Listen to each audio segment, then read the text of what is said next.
20 de mayo de 2026, 10:13 de la mañana. Despacho del señor director de la Escuela de Filosofía de la Universidad Autónoma de Santo Domingo, profesor Eulogio Silverio. Un poco estrujada el alma todavía por la reciente partida del maestro de generaciones, doctor Enerio Rodríguez Arias, especialmente ligado a esta escuela y a la Escuela de Psicología de la Facultad de Humanidades de nuestra universidad. Hay que seguir la vida, es duro, pero nos hemos convocado aquí. Nuestro anfitrión ha invitado al maestro Roque Santos y a un servidor para darle continuidad a uno de los programas diamante de su gestión, el Archivo de la Voz. El profesor Roque Diomedes Santos es una estrella refulgente, aunque joven, muy joven, pero ha cosechado ya importantes lauros literarios, tanto como narrador, así como ensayista. Premio Nacional de Ensayo en 2023, ha obtenido varios premios como cuentista y es reconocido como un docente de luces por lo que dicen sus estudiantes, con los que uno tiene la oportunidad de compartir. Bienvenido, profesor, en nombre de nuestro anfitrión y en el mío propio, a este su Archivo de la Voz. Bueno, por lo regular siempre estoy mirando los archivos de la voz desde YouTube y enterándome del mundo guasdiano por ahí. Y para mí un alto honor estar con ustedes desde esta otra orilla. Así que le agradezco la invitación y ojalá que sea fructífero y que pueda estar a la altura de los demás compañeros que han pasado por aquí. Como usted sabe, la concepción de este espacio por el profesor Silverio busca un poco legar a la posteridad las voces más altas de las humanidades y de la filosofía en este tiempo, con el propósito que él ha esbozado en otros diálogos es que el enfoque principal de este programa de su gestión es para cuando ya no estemos. A usted le queda mucha vida por delante, es decir, tiene poco pasado y mucho futuro, bueno, pero como quiera, ese pasado, visto desde ese patrón de enfoque del programa, es importante para nosotros. ¿Quién es Roque Santos? Yo lo sé. ¿De dónde viene? ¿Cómo llega a interesarse por la filosofía? ¿Cómo impactó? ¿Quién en algún momento de su niñez? Para que tuviéramos al ciudadano ejemplar, al maestro de luces y al laureado escritor que es Roque Santos. Bueno, mi historia personal es la de un puertoplateño. Nací en Luperón, Puerto Plata, de una familia prácticamente campesina sin tierra. Y los varones, que éramos dos, nos alquilábamos a los que tenían tierra para poder uno sobrevivir. Así que en mi niñez trabajé desde muy temprano, con trabajo agrícola básicamente. Eso significa, por ejemplo, ordeñar vacas, echar tarde, limpiar patios, etc. Pero la insistencia en la familia de que no dejáramos la escuela por el trabajo agrícola siempre estuvo presente.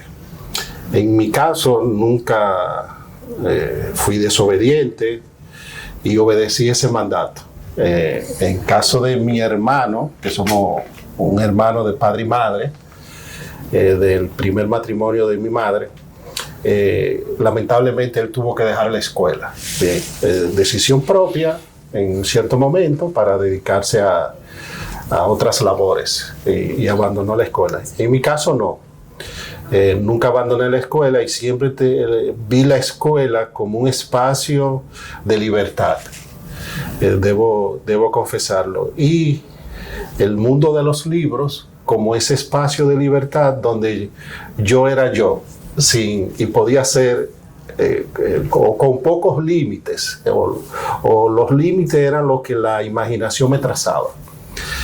Eso me hizo una persona un poquito huraña, no antisocial. Tuve muy buenos amigos en la infancia, jugué mucho deporte, béisbol sobre todo, fútbol rara vez. Nos íbamos escondidos al mar, que nos quedaba a unos 700 metros en la costa. O en aquellos años de mi niñez llovía mucho en Puerto Plata, en Luperón, bastante. Incluso era el municipio que producía mayor cantidad de maíz por tareas en el país. Entonces era muy agrícola y bastante lluvioso. Eso hacía que se crearan muchas lagunas. Entonces era un espacio de felicidad y de aventura, porque debíamos esconderle a los padres, a los tutores, de que estábamos en la laguna. Entonces siempre armábamos historias de cómo le íbamos a esconder. Digo esto porque ese carácter fabulador existió mucho en el pueblo.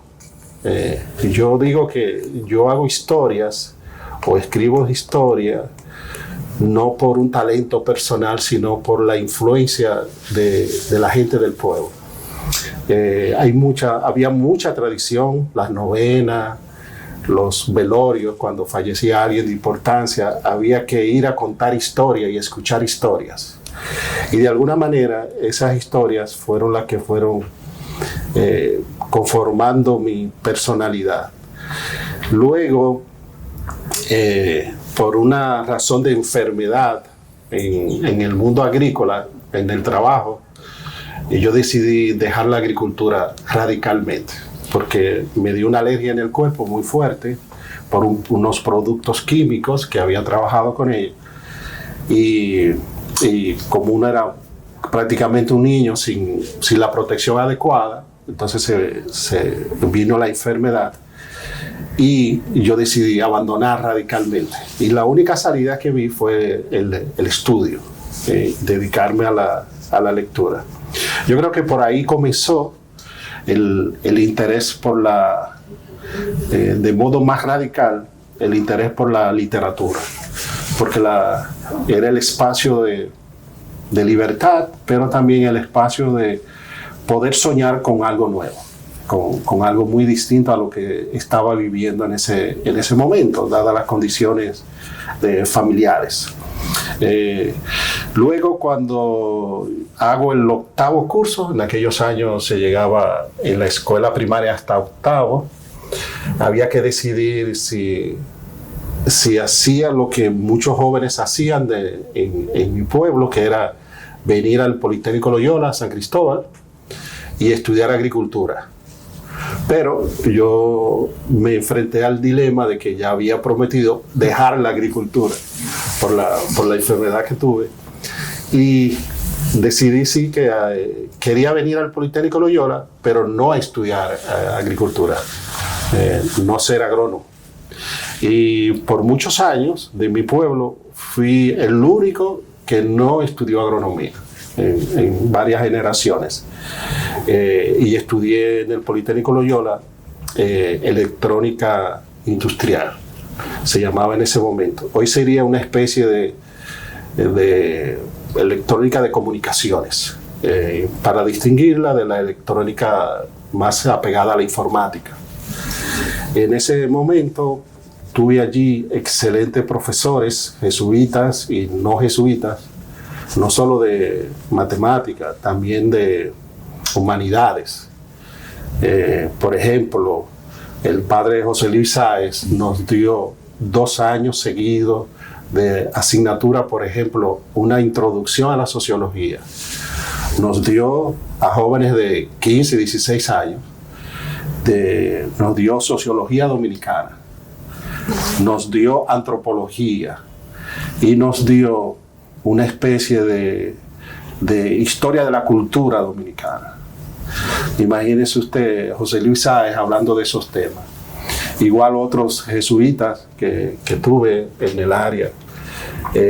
Por ejemplo, de religión, estuve el padre Ernesto Martín. Él nos ponía muchas historias de la Biblia. Leíamos bastante las historias bíblicas que había y de allí él partía para hacer la reflexión. Luego tuvimos profesores muy buenos de literatura. Yo recuerdo que en aquellos años se hacía una distinción entre los estudios de literatura y los estudios de gramática de la lengua. Entonces teníamos una hora para estudio de la gramática de la lengua y más tiempo para la literatura propiamente. Y ahí vivimos bastante literatura dominicana, literatura latinoamericana. Vimos muy poco los griegos, los clásicos griegos, pero sí se enfocó mucho en la literatura dominicana y latinoamericana y la literatura española. Pues incluso tuvimos un profesor español que acababa de regresar al país y él, todas sus clases eran el siglo de oro español. Entonces tuvo todas esas influencias y ayudaron a definir de que mi mundo sería la literatura de alguna manera o las humanidades. Entonces cometí el error grave de comunicarle en una conversación y recreo este interés por las humanidades y la literatura a un jesuita, el padre Ernesto Martín. Y entonces, sabiamente, de alguna manera, él me fue dirigiendo hacia lecturas más de índole filosófica, que teníamos en una biblioteca no muy humanista, pero una gran biblioteca en el Politécnico, y aparecían bastantes libros de clásicos, de aquella colección de los clásicos, libros clásicos, ya bien sea de literatura o de filósofos clásicos. Y ahí fui como definiendo un poquito más mi interés por la filosofía y el mundo de la literatura clásica y los clásicos en general.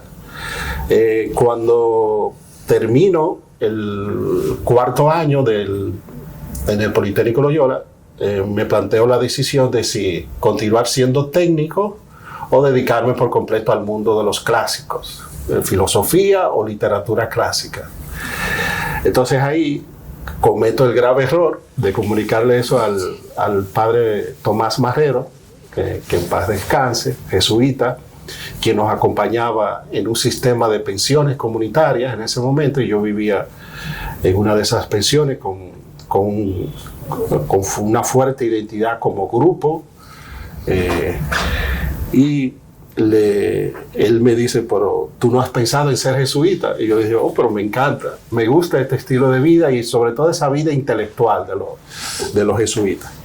Y entré al noviciado jesuita en ese momento. En el noviciado jesuita pasé 11 años de mi juventud, desde los 19 hasta los 30, y allí fue básicamente dedicado a las humanidades y a la formación para la vida religiosa. Digo vida religiosa porque yo no tenía ningún interés en ser cura, y prácticamente salgo de los jesuitas porque no me veía como cura. O sea, no entré para ser cura, sino para ser jesuita. Pero dadas las condiciones o exigencias o lo que la compañía necesitaba o necesita, la iglesia, como se suele decir, yo no encajaba dentro de ese mundo de ser jesuita sin ser cura, porque no es posible. Entonces ahí me dije, bueno, ya dejo de ser cura, pero sigo siendo jesuita casado. Entonces ahí viene ya, salí con la formación de la licenciatura en humanidades y filosofía. Igualmente, como no tenía ninguna prisa por salir, postergué la decisión final varios años en lo que se maduraba la cuestión. Y también estudié teología. En un momento se discutió dentro de mi formación como jesuita si retrasaba la teología y dedicaba unos años a los estudios clásicos, que eso se solía hacer, sobre todo con personas que tenían ciertas afecciones desordenadas por los clásicos, bien sea por la filosofía, latín, griego, etc. Entonces, se vio, los formadores vieron, ¿no?, que continuara los estudios y que continuara para tomar una decisión final ya en los estudios de teología. Completé los estudios de teología, pero no llegué a órdenes menores. O sea que inmediatamente terminé, comuniqué que no me interesaba continuar, que no me veía como sacerdote, pero sí como jesuita, si había alguna posibilidad de ser jesuita sin ser cura. Y bueno, entonces se vio que el interés es el servicio de la iglesia, y yo no estaba como muy dispuesto a servir como cura a la iglesia. No me veía con esa vocación, y todavía creo que no, nunca la tuve, porque yo diferencio entre ser cura y ser jesuita. Son dos cosas para mí unidas, en lo que han logrado unirla, pero yo no logré unirla. Recuerdo que al final de teología, muchos de los compañeros tenían prácticamente, o teníamos la misma crisis, porque era decidir si se ordenaba sacerdote o no. Entonces eso de ser cura, mucha gente no lo tenía claro. O por lo que se veía en el momento, ser cura no era como algo llamativo para el grupo que estaba ahí.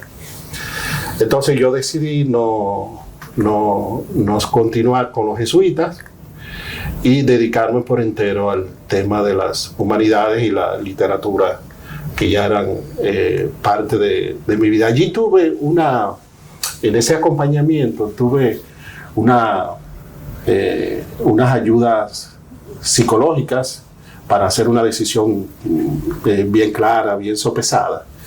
Y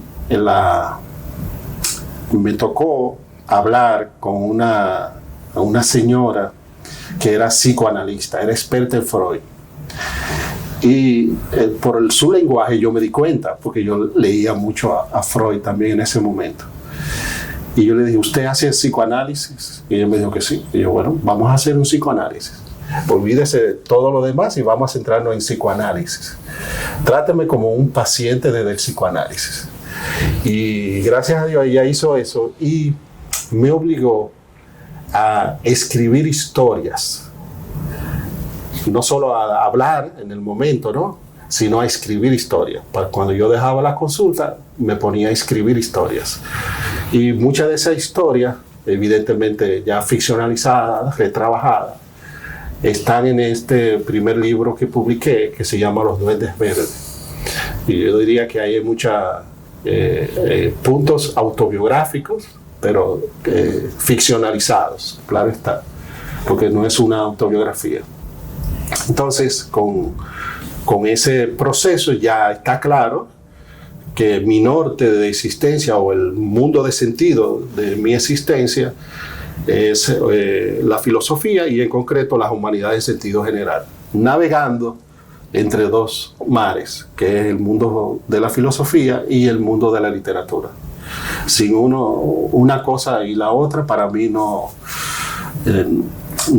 suelo distinguirla. Incluso los alumnos en clase me dicen que a veces salen con la confusión de si mis clases son de filosofía o de literatura, que ellos no entienden, porque cuando es literatura hablo mucho de filósofos, y cuando doy filosofía hablo mucho de literatura. Incluso mis cursos de los últimos 2 cuatrimestres lo he enfocado, los cursos de filosofía lo he enfocado desde la narrativa, a partir de historias. Discutimos un pensador, pero leemos primero una historia que permite ver una problemática filosófica, y luego analizamos eso sobre qué dice Platón, qué dice San Agustín, qué dice tal filósofo sobre esa idea, sobre esa problemática, cómo este filósofo ayudaría a entender lo que está atravesando este personaje o cualquier otro personaje.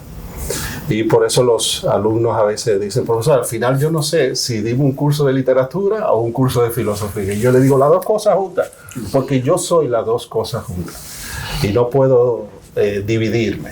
Navego en esas dos aguas, y espero que si algún día soy recordado por algo, es por navegar en esas dos aguas. De modo, no en un agua más que la otra, sino equilibrada. Bueno, esa fusión de alguna manera se da también en Platón, Sí. en Sartre, Sí. en Tomás Moro Sí. y en Eulogio Silverio, También. que también ha publicado el problema, Estaba pensando ¿verdad que sí? en esa forma. El problema de la elección moral, y que es un texto de teoría pura y dura, pero que sin embargo está hecho sobre la base de historias. Historias, recreaciones, mitos incluso. Y ciertamente, o sea, en las humanidades es difícil, ¿verdad? No sé, no creo que sea exclusivo del maestro Roque Santos. Es difícil a veces uno como que separar las humanidades, profesor. Sí. Saber dónde comienza la antropología, dónde termina la historia, dónde la psicología, dónde la filosofía. El libro suyo, la compilación que hizo, si quiere filosofar, son historias pequeñas, cortas. Corte, exacto. Entonces, a partir de ahí, hay un problema planteado que es filosófico, que de alguna manera es el modelo que yo sigo en el libro.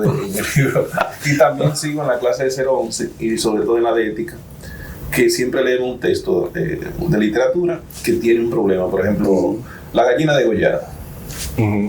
Bueno, leímos eso y los muchachos le pierden el miedo a la filosofía porque van con ese miedo de no saber lo que es. Entonces, a partir de ahí se hace una reflexión y al final ellos bajan la guardia y dicen, pero esto es fácil.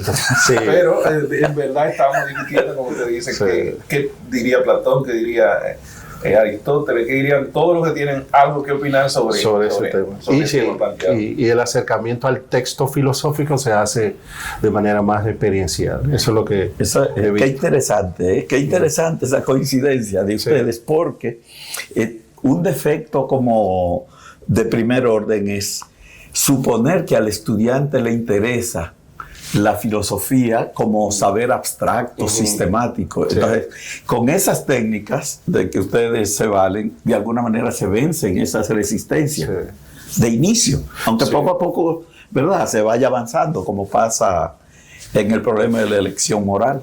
Al final, ya no sé yo que tendré. No, pero es un apunte interesante porque yo recuerdo que el examen final de los estudiantes de ética general, que estudian medicina, yo le daba una historia con problemas. Entonces le decía, ahora ustedes tienen que montar los personajes. Y ellos se fajaban en grupo a decir el existencialismo tiene esta posición, el marxismo tiene ¿cómo lo haría? y entonces hacían una exposición allá que eran cosas interesantes. A veces decían cosas que a mí no se me hubiesen ocurrido. Claro. Porque ellos tienen vivencia y experiencia y yo no la tengo. Sí. Y eso, en ese mundo, en ese navegar entre esos dos mares, he reflexionado bastante y he leído como autores que te confirman que tú vas en lo cierto.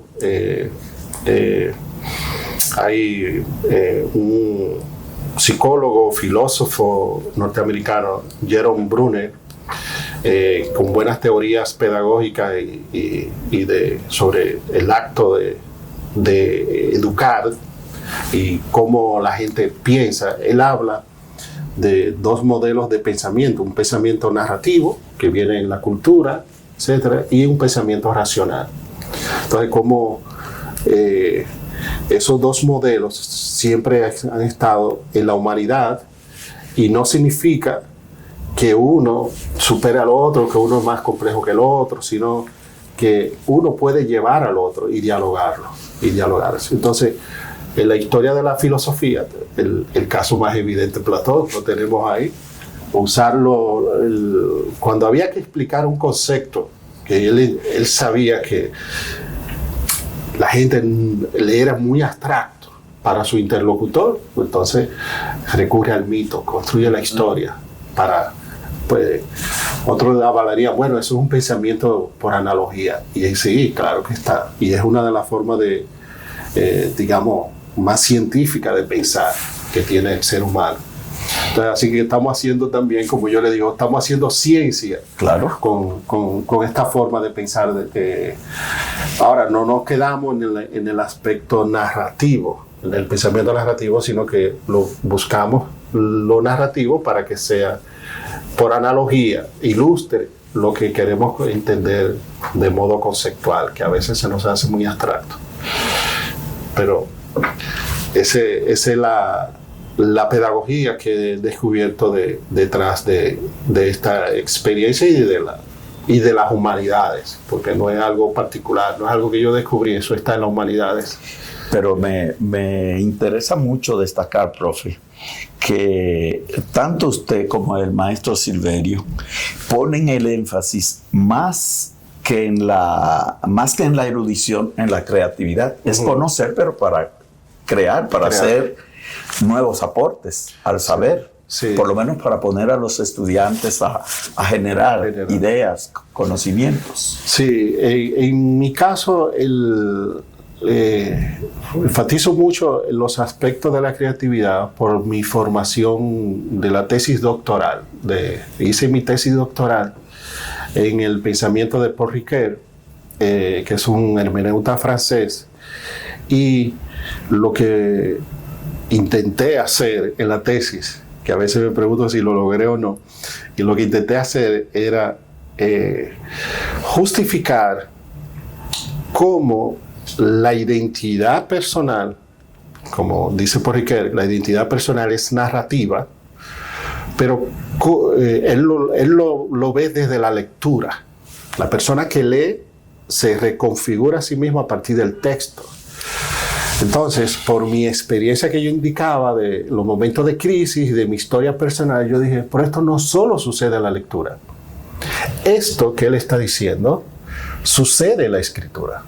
Es decir, el escritor o un joven, porque yo también daba clase en ese momento a jóvenes y lo hacía, puede configurar su identidad, esa configuración narrativa de su historia de vida, a partir de la escritura, y no necesariamente tiene que ver.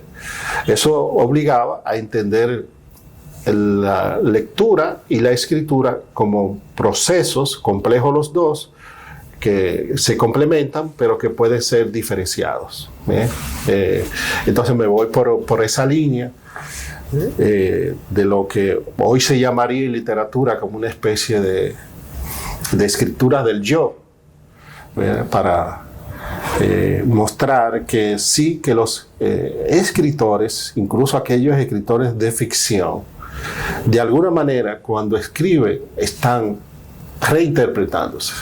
Ahí me acuerda lo de Ernesto Sábato con aquello de el escritor y sus fantasmas.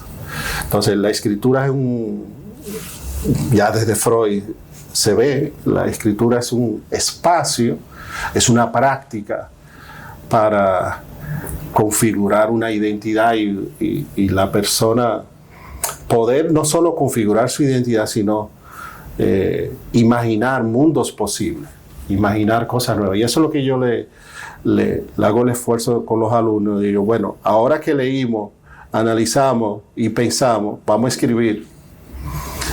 Miren los tres procesos. Leímos, nos informamos, pensamos con estos pensadores. Ahora vamos nosotros a producir algo a partir de esto que vemos, de esto que estamos pensando, de esta historia.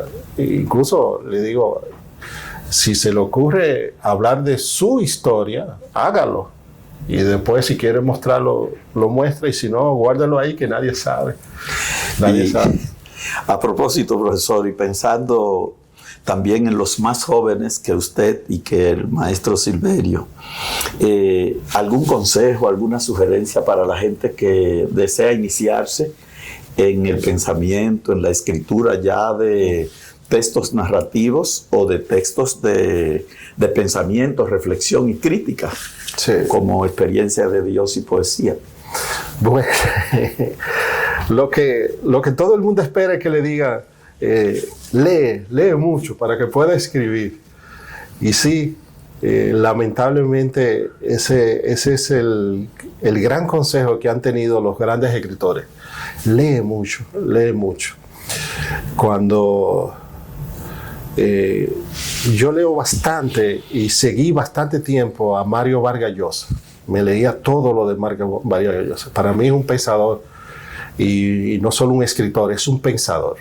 Luego sus posiciones políticas las podemos criticar, todas cosas, pero él en sus técnicas de escritura, en sus novelas, siempre está colocando teorías que él entiende muy bien y que él analiza en otros autores. Entonces, la lectura, para mí, a mi juicio, creo que, no sé si él lo expresó en algún momento, la lectura que él hacía de las obras le servían a él para aprender técnicas nuevas y producir técnicas nuevas. Y luego eso lo llevaba a sus obras. Entonces, de alguna manera, yo comencé escribiendo cuentos, analizando los cuentos de Mario Vargas Llosa, de García Márquez y sobre todo los cuentos de Cortázar y de Rulfo. O sea, es el boom latinoamericano, es la base de la literatura latinoamericana que se da a conocer al mundo. Pero hay otra base de literatura latinoamericana que es muy primigenia, que está antes del boom. Horacio Quiroga, que ya el maestro mencionaba, es un maestro del cuento. Bosch, no solo un maestro, es un genio del cuento.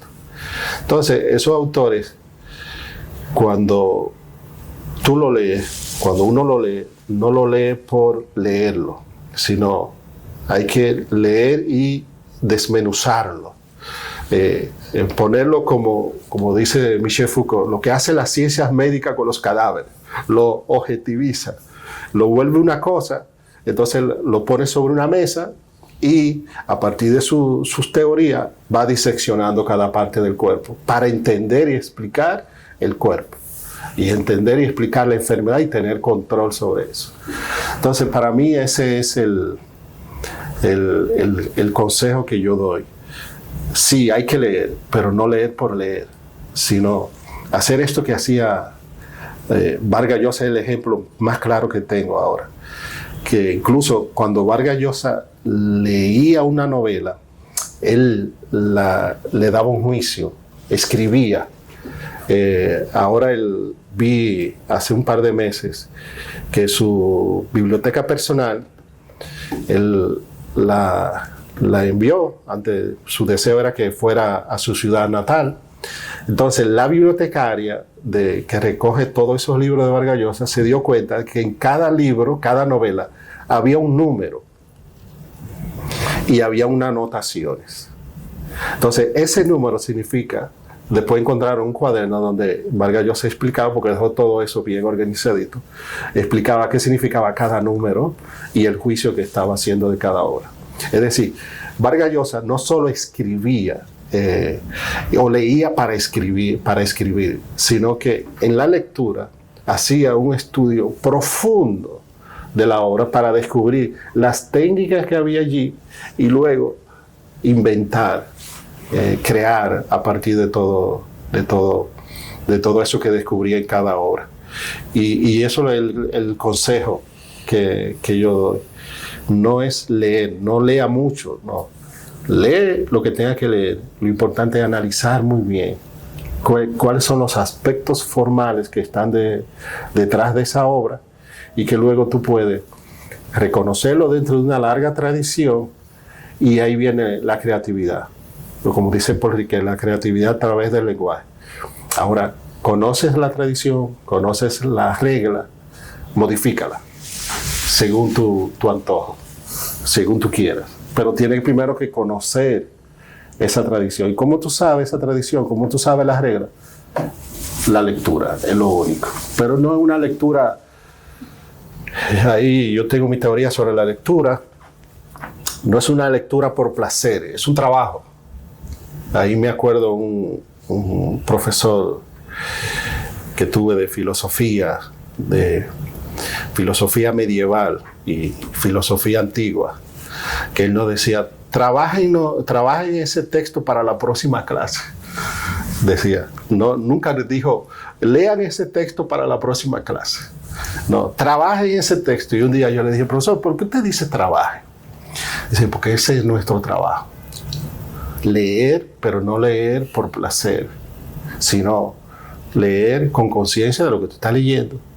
¿Y cómo usted sabe cuál es esa conciencia de lo que usted está leyendo? Cuando usted sabe decir qué dice el texto y cómo lo dice. Porque en esa conjugación de lo que dice y cómo lo dice está no solo el sentido del texto, sino todo un contexto, toda la intencionalidad, las formas, cómo respeta la tradición, cómo transgrede la tradición de esos textos de escritura, etcétera, etcétera. Por eso yo creo que mi libro de ensayo sobre Moscoso Puello, si tiene algo de valor, es mostrar que Moscoso Puello sabía muy bien cuál era la tradición que él estaba transgrediendo y que ese señor se ha valorizado como médico, como escritor de cartas Evelina, pero para mí es un genio incomprendido todavía, a mi juicio. ¿Por qué? Porque él conocía muy bien la tradición formal de los géneros y en cada obra regularmente hacía un híbrido de géneros y eso no se ha analizado todavía. Bien, por lo menos lo que he revisitado, incluso en mi libro cuestiono interpretaciones que se han hecho sobre cartas Evelina, Navarijo. Hay gente que dice que Navarijo es una novela, pero jamás. ¿Y qué concepto de novela es eso? Eso no es novela. Y así Cañas y Bueyes, por ejemplo, todavía no se ha interpretado la conexión que tiene esa novela con el naturalismo español que en ese momento estaba muy en boga en América Latina. Y hay autores que incluso pasaron por aquí, autores españoles, o por lo menos sus libros llegaron. Y para mí, esta persona entendió bien de qué iba formalmente el naturalismo y lo coloca allí. Bien. Si se da cuenta, siempre busco en la lectura no solo el contenido, sino la forma, el aspecto formal que está allí. ¿De dónde yo aprendí eso? Bueno, de alguna manera, eso yo lo aprendí y me sonrío porque no lo van a creer. Eso yo lo aprendí de Joaquín Balaguer. Se preguntará, ¿por qué lo aprendiste de Joaquín Balaguer? Pues sí, porque Balaguer, el literato, tiene uno de los libros más geniales sobre la métrica española. Sí. Apunte sobre la prosodia y la métrica española. Exactamente. Para mí es uno de los libros más geniales que se haya escrito en este país. Porque está... Por cierto, lo escribió en Colombia, pero bueno, es escrito por un dominicano. Por un dominicano. Pues yo decía, wow, los conocimientos formales que tiene este señor, no todo el mundo lo tiene. No todo el mundo lo tiene. Y los conocimientos del mundo clásico. Sí. Y si uno lee la poesía de Balaguer, que hay glorias, y pues hay otras cosas que, bueno, como todo poeta, claro, se descubren esos aspectos formales trabajados ahí. Bien, sí. Bueno. Y a propósito de tradición y de esos referentes, como esas columnas que usted indica, una de las columnas del pensamiento de Occidente, digamos que alcanza su máximo esplendor durante la Edad Media, es el tema Dios. Uh-huh. Usted, como teólogo, hermeneuta, como crítico, como filósofo, ¿qué lugar ocupa Dios? Es decir, Mucha gente tiende a pensar que filosofía y teología son compartimientos estancos. ¿Cómo lo ve el profesor Roque Santos? Los muchachos siempre preguntan, profesor, ¿usted cree en Dios? Y yo le digo, bueno, mire, la pregunta, mi preocupación no es si yo creo en Dios. Mi preocupación es si Dios cree en mí. ¿Cómo así, profesor? Explique eso. Y yo, bueno, piense usted. Piense usted. Este librito que yo escribí, que es otro de mis afectos desordenados, la poesía. Yo leo demasiada poesía. Incluso cuando estoy escribiendo prosa, redacción, argumentación, tengo que leer argumentación que voy a citar. Pero en términos formal y de estilo, lo que leo es poesía, para que el lenguaje fluya y los aspectos formales del lenguaje venga de la poesía y no de la argumentación, porque es seco, pero la poesía te le da vida. Entonces, como digo, no lo leo la poesía por placer, analizo la poesía para ver la forma, porque detrás de la forma hay parte del mensaje poético en el poema. Entonces, en este libro de la experiencia de Dios y la poesía, lo hice cuando tomé aquella decisión de salir de los jesuitas. Estaba en una profunda crisis de fe, porque digamos que el proyecto al cual había dedicado mi juventud no se daba y veía claro que no se iba a dar. Entonces eso de alguna manera te hace replantear tu experiencia de Dios. Entonces, como leía bastante poesía, recuperé aquellos autores que yo recordaba, en donde de alguna manera ellos habían planteado una pregunta sobre Dios. Franklin Miesesburgo, Domingo Moreno Jiménez y Gatón Arce, Freddy Gatón Arce, que era lo que más recordaba en ese tiempo. Muchos poetas dominicanos, esa ha sido una gran pregunta, el tema de Dios. Pero yo recordaba en ese momento esos tres autores, porque leía bastante de ellos. Sobre todo Franklin Miesesburgo, para mí es nuestro gran poeta, indiscutible, en nuestro parnaso literario. Entonces, lo que busco a partir de esa poesía es responder: si yo dejase de creer en Dios, ¿cómo mi vida podría tener sentido? Porque tengo como claro que toda vida humana, todo ser humano tiene que plantearse el sentido de su existencia. Eso está claro, eso está requete demostrado. Yo no puedo andar por ahí sin un sentido a la existencia. Y si ya el mundo religioso no es parte de mi sentido, ¿dónde lo encuentro? Tengo que hacerlo.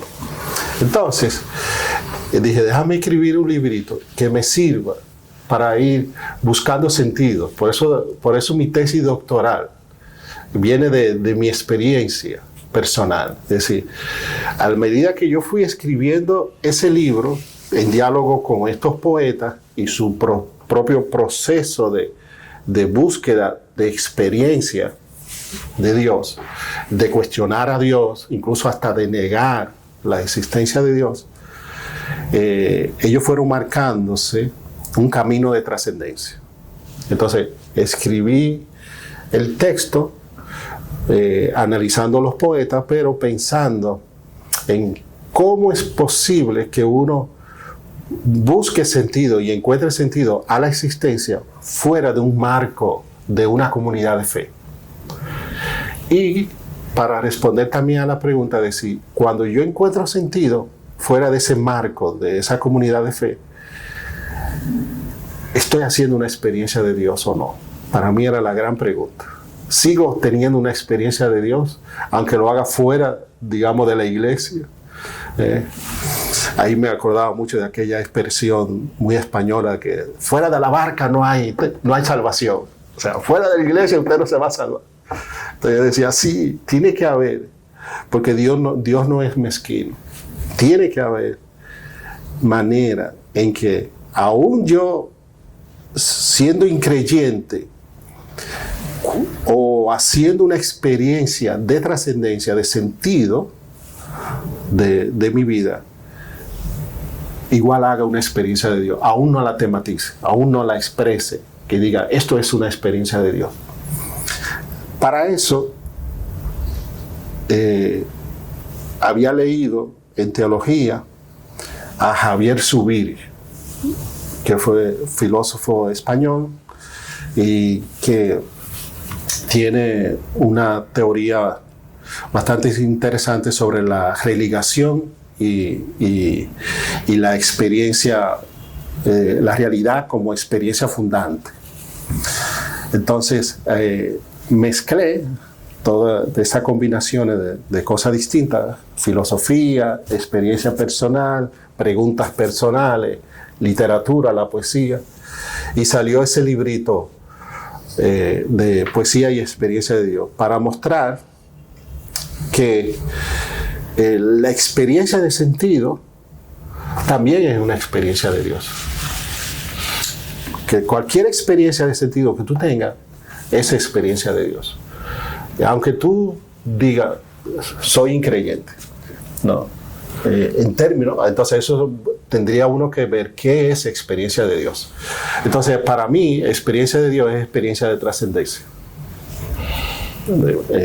Digamos que si el gran pecado de este libro es igualar experiencia de Dios y experiencia de trascendencia, mucho la diferencia. Entonces yo parto de Dios, no hay diferencia. Entre experiencia de Dios y experiencia de trascendencia no hay diferencia. ¿Por qué no hay diferencia? Porque la palabra de Dios es un concepto vacío. Usted dice Dios y cabe demasiadas cosas. ¿Qué es Dios? ¿Cómo se define? Y no lo digo yo, lo dice uno de los mayores teólogos católicos del siglo XX, Karl Rahner. La palabra de Dios es un concepto vacío. Por eso, hay un filósofo español, mártir de la UCA, John Sobrino. Recuerdo haber ido en Brasil a una conferencia de él, y alguien le preguntó, ¿en qué Dios usted cree? Y eso se ve en su texto de Cristología. Él decía, yo creo en el Dios de Jesús. Mire, la palabra Dios no la toca. Él dice, yo creo en el Dios de Jesús. Este Jesús me dice de un Padre, de un Abba, de un Dios que está en los cielos. En ese es que yo creo. Yo creo en la palabra de ese Jesús que me comunica esto. Entonces, a partir de esa teoría de la liberación, de la teología de la liberación, conteniéndolo como marco, es que yo igualo experiencia de Dios y experiencia de sentido, experiencia de trascendencia. Bien, porque la palabra Dios en sí mismo no es un concepto vacío. Usted te encuentra en... Yo espero que no lo crucifique. Bueno, en la lectura que usted hace de la obra de Freddy Gatton Arce, sí, usted encuentra también elementos de antillanismo que lo conectarían con Hostos, y en la lectura que hace de la obra de Domingo Moreno Jiménez encuentra elementos de panamericanismo. Sí. Y yo quisiera preguntarle a usted, por ejemplo, pensando sobre todo en Domingo Moreno Jiménez, que es un poeta muy ligado a lo nativo y a lo propio, como esos cuentos de que usted nos habló al principio, de que usted escuchó en su niñez. Como dominicanos, ¿qué podemos esperar? Es decir, ¿hay alguna utopía que nos interpele en el presente? ¿Hacia dónde debemos mirar? Son casi como las preguntas kantianas, ya cerrando este diálogo, de ¿qué podemos saber? ¿Qué podemos esperar? ¿Qué es el hombre? Y decir humanidades en sentido concreto, es decir, dominicanidades. Sí. Bueno, ahí entraba un terreno peligroso. Y si me vas... Sí. por cómo yo lo planteo. Y si me van a excomulgar, aquí no solo me van a excomulgar, sino a sacrificar y fusilar. Porque, digamos, mi proyecto de investigación ahora es sobre la genealogía de la dominicanidad. ¿Qué significa eso cuando decimos dominicanidad? Para mí, en el ámbito filosófico, estoy metido en esa área. Y estoy metido por donde yo veo grietas, siguiendo a Michel Foucault, ver donde hay quiebre y donde los conceptos se van transformando y buscando, porque los conceptos no desaparecen, sino se van acomodando y se transforman, pero continúan con más enriquecido por los distintos contextos. Entonces, el concepto que yo veo que coloca grietas, quiebre, es el mulato. Entonces, me meto por ahí, por el mulataje en la dominicanidad. Históricamente, los historiadores han dado datos. El padre Sáez tiene un libro con documentos y censos de la época sobre la configuración demográfica de la isla y de la Hispaniola. Y sabemos que desde el siglo XVII acá ha predominado, por las condiciones sociohistóricas, ha predominado el mulato. Moscoso Puello, que era mi figura, mi interés por él es por el tema del mulato. Y luego, a partir de Moscoso Puello, hay un autor que yo hice un libro, recogí sus conferencias y sus poemas. Se llama Luis Heriberto Valdés. Él tiene aquella conferencia muy famosa de Cibao y Sur, y luego otra que se llama Intelección de Rivadavia, que era como un buque de Sudamérica que pasó por aquí. Pero la conferencia más famosa de Cibao y Sur, era un médico igual que Moscoso Puello, muy, muy popular por sus conferencias en los años 30, 40, 50. Y luego trabajo a otros autores, y ahora estoy metido haciendo un trabajo escribiendo sobre los imaginarios en la poesía dominicana sobre la mulata. Fíjense que dije la mulata, no el mulato ni el mulataje. Estoy metido en el siglo XIX, que para mí es mi gran siglo. Me encanta el siglo XIX dominicano. Vivo más allá que en el XXI. Entonces estoy mirando los poetas dominicanos que han hablado de modo explícito o implícito sobre la mulata, y cómo la idea o el mito sexual de la mulata, que primero estuvo en Cuba que aquí, va a influenciar estos pensadores, estos poetas dominicanos como José Joaquín Pérez. Hay un poeta dominicano, pero que fue a Cuba y vivió, y él se declaró cubano, Francisco Núñez del Monte, también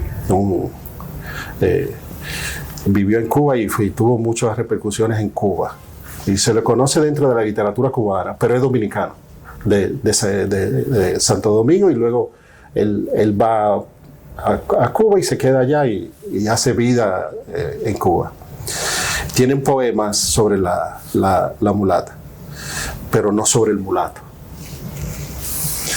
Entonces, ya para Domingo Moreno Jiménez también se notan trazos en torno a la trigueña, porque la mulata en un momento se cambia. Entonces, pasa de ser la mulata a la trigueña o la de piel canela. como en criolla de Pellerano Castro. O La Trigueña de Pedro Mir. Pedro Mir tiene un poema, se titula así, Trigueña. Y así otros poetas ya más del siglo XX. La mulata hace esa transformación. O Yelida, porque es el mulataje, sí. Aunque desde Haití, no desde aquí, que eso ahí hay que analizarlo bien. Y luego... Sí, ahí que está el problema. Ahí que está el problema. Y luego hay unas criollas, estoy metido también en eso, analizando las criollas, que van a hablar de esa mujer popular dominicana, ¿verdad? Pero no en términos de mulata, sino de trigueña o de piel canela. Esos son los lenguajes. Después, estoy los últimos días, cómo hago un contrapunteo con la mujer indiana, del indigenismo, de Salomé Ureña, del mismo José Joaquín Pérez y Guridi también. Y Guañón. Exactamente. Con ese mito del taíno como parte de esa dominicanidad, para reforzar la tradición y un poquito, digamos, no quisiera usar la expresión negar, porque no me parece que niegue, sino por la experiencia cercana, el conflicto es con Haití y la negritud. La experiencia cercana marca a estos autores. Incluso trabajo las historias de César Nicolás Penson en Cosas Añejas desde esa perspectiva. Es el trauma cercano. No lo veo como antinegro, sino estos autores tienen un trauma cercano, un miedo cercano. Y tan radicales frente a esto, pero bueno, tienen un imaginario. Y lo que me interesa por el momento es ver los imaginarios que se construyen. Y lo que hay disponible, que ellos echan mano y lo escriben, o sea, lo utilizan. Y luego esos imaginarios cómo han ido permeando en la cultura. ¿Por qué? Por ejemplo, siempre ha sido una preocupación mía el tema de la blanquitud, la negritud, y luego cómo el mulato, la mulata o el mulataje, porque tenemos poemas que no es solo Yelida sobre el mulataje, en este caso el mulataje dominicano. Ahí hay dos autores que estoy conociendo, tres. Un autor que se llama Blas Jiménez, que fue profesor de la Pucamaima, que no entiendo cómo fue profesor de la Pucamaima, con toda la idea que está allí, pero bueno, es porque es muy cuestionador. Parece, no lo conocí, no sé quién es, parece que ya murió. Sí, murió. Chiqui Vicioso, de Sherezade, con sus poemas, que para mí transforma todo. Pero también el tema que me preocupa no es lo que ella dice, sino los imaginarios que están detrás, de los cuales echan mano. Porque lo hacen algunos de modo inconsciente, otros con cierta conciencia, pero muchos percibo que lo hacen de modo inconsciente. Y Manuel Mora Serrano tiene un poema que no lo conocía, lo descubrí, sobre el mulato, explícito sobre el mulato, y bien radical y bien cuestionador sobre el mulato propiamente. En ese poema él dice cosas tan interesantes como el día en que los mulatos nos decidimos llegar al mundo y controlarlo. Y así como esa identidad mulata por encima de todo. Entonces estoy metido en esa búsqueda de la dominicanidad desde estos quiebres en nuestra historia que no han sido tan trabajados. ¿Por qué lo hago? Porque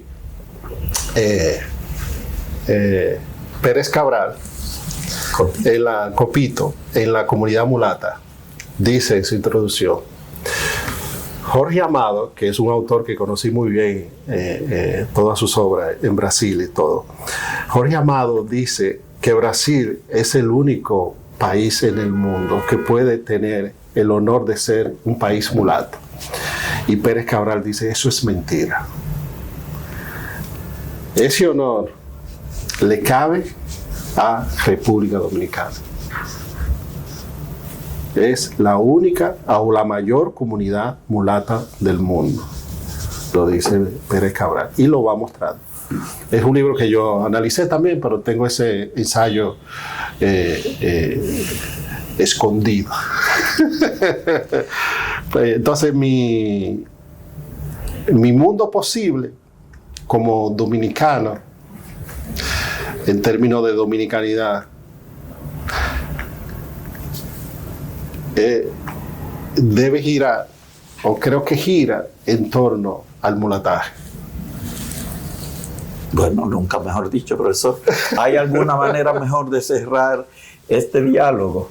Pero si usted me permite, profesor, me gustaría que usted ya para concluir sin más, me permita presentarle al maestro Roque Santos 3 conceptos, y para que él me diga como así, a modo de fulgurazo, casi intuitivamente, qué imaginario, qué ideas o qué núcleo de pensamiento evocan en él.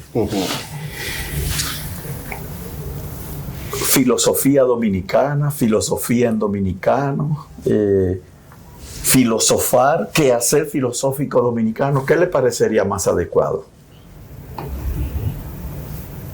Quehacer filosófico dominicano, entendiendo que nos incorporamos a una larga tradición y que desde esa larga tradición nosotros podemos dar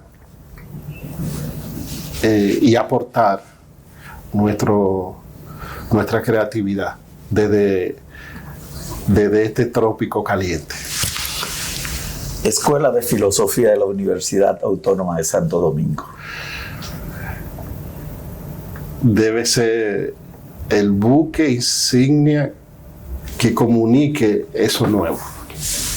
Facultad de Humanidades de la UAS.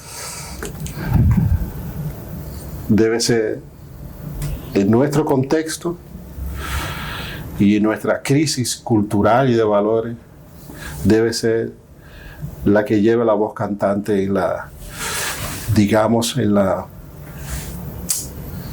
relación institución, UAS institución, con la comunidad. República Dominicana, ¿futuro a secas o eternidad? Eternidad. Muchísimas gracias, profesor. Gracias a ustedes. Bueno, nuestro anfitrión cierra estos encuentros habitualmente y le pasamos la palabra, profesor, usted y yo, al maestro Silverio. Sí. Bueno, pues yo la tomo. No, dice, le dimos la palabra a los aborígenes, ¿no? Nosotros la tomamos. Agradecer al profesor Roque Santos, que finalmente sacó tiempo para venir. Sabemos que es una persona muy ocupada y yo creo que este archivo de la voz ha dejado evidencia de por qué siempre está muy ocupado, porque las lecturas que está haciendo, lo que está trabajando, implica necesariamente muchas horas de lectura, además de la carga académica que tiene aquí en esta escuela, y supongo que como todos los profesores por ahí tendrá algunas otras docencias para sobrevivir o vivir como vive un profesor en la República Dominicana. Entonces, agradecerle, como dijo Albelo, en nombre de la Escuela de Filosofía, en el mío propio, haber venido. Yo creo que este es un archivo que va a tener importancia no solo en el futuro, sino en el presente, porque usted ha dejado muchas pistas y además ha dejado un testimonio de cómo venir desde Luperón, nosotros somos vecinos, no sé si usted sabía, Inver, para Ajá, Colorado, sí. nosotros llegamos a pie a Luperón a buscar remedio, o sea, del Ajá. campo mío, en vez de ir a Inver, Era iban a más Luperón, fácil. que era, y a pie, se iba a pie, Sí. por ahí, por Vuelta Larga y esas cosas. Iban a buscar remedio porque es un municipio ya Sí. más avanzado, mucho más avanzado que nosotros. Nosotros tenemos un campo sin energía eléctrica ni nada de eso. Así que conocemos bien a Luperón, por lo menos la memoria. Entonces, el otro asunto es que siempre nosotros estas entrevistas, los que vienen pensando que es gratuito, pero nosotros le cobramos. Muy bien. Entonces, en este caso tenemos que imponerle al profesor Roque que alguna de esas ideas que él tiene por ahí anotadas nos la puede hacer llegar para la revista La Barca de Teseo, que es la revista de la Escuela de Filosofía, para publicarla, para irla publicando, algún libro que esté trabajando, que quiera publicar algún artículo para avanzar alguna cosa, o la parte de la identidad dominicana, a partir de esos elementos que usted ha enunciado, que me parecen bastante interesantes, y que de alguna manera conectan con otro amigo que está trabajando o que ha hecho algunas cosas sobre la morena, pero en la música, en la bachata, sí, y claro. en la música, Sí. en el merengue, Merengue. que también hay hay una apuesta, Sí. hay un decir sobre la morena, y lo de la mulata, la morena, que por lo menos en Puerto Plata era claro, a los muchachos, uno escuchaba a los mayores, cuáles eran las mujeres buenas, Claro. y dentro de las buenas siempre estaban estaban las morenas, no necesariamente como para casarse, pero sí, Sí. Para otras cosas. Sí, Ya porque empezaba. el fuego. Eso era claro eso. Sí, es lo que Y, el profesor, mito sexual. Yo creo que antes de que él se retire, usted debería comprometerlo ya fuera de aquí, de este espacio, para el archivo de la voz, aunque él participó en la parte que tenía que ver con el estudio de la obra platónica, Sí. pero a nosotros nos interesaría y nos convendría, ya con el pensamiento dominicano, que el profesor nos saque un tiempo para hablarnos de un tema que él elija sobre eso que ha estudiado muy bien en el pensamiento dominicano. Muy bien. Maestro, pues muchas gracias al Está profesor bien. Roque, al profesor Albelo, que como siempre ha hecho un trabajo extraordinario, trascendente, y Osvaldo, que está ahí en la cámara, que no se preocupe, que algún día él estará ahí viejito como Albelo, o estará aquí, O allí, o de autoridad. o aquí. Así que, muchas gracias. Muchísimas gracias, Bueno. profesor. Encantado y comprometido. Va a seguir pensando con ustedes. Un placer, profesor.